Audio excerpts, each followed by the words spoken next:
Okay, so task 3 is asking us to introduce something for the shark to eat and make it disappear when there's contact between the shark and it, to really give it that appearance that it has been eaten. So we're going to introduce a new sprite, the octopus. So we do that in the same way we introduced the shark. Just go down until we find the octopus. There it is. Now, it seems like a very large octopus at the moment, too big for the shark, so we're going to shrink it a little bit. We do that with this, we've got grow sprite and shrink sprite.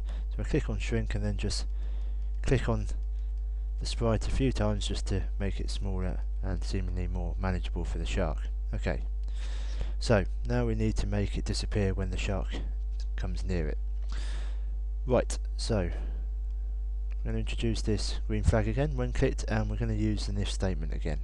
So we've got the if statement, and we're going to use the sensing section, and we've got this idea of touching. So if this sprite is touching sprite 1, which is the shark, then I want it to disappear.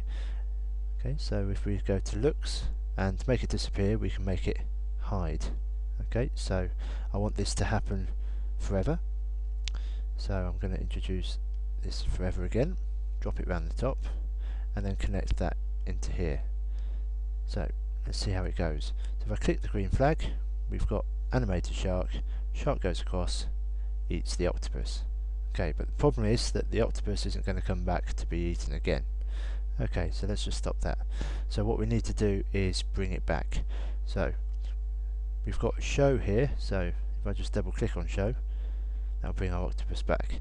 Now if I take show and just drop that in there, then if we run it at this stage, you'll see that actually it's never going to disappear, because although we're asking it to hide, we're asking it to show again immediately. So what we need to do is put a delay between those two things. So we've got a wait a certain amount of time, so let's say wait 5 seconds. Okay, so now if we do it, we go across, we eat the shark, eat the octopus disappears, and in 5 seconds it comes back to be eaten again. Now, we might not want this to be always 5 seconds, and we might want it to be some random number between two values perhaps, and we can do that by changing this 5 to something else.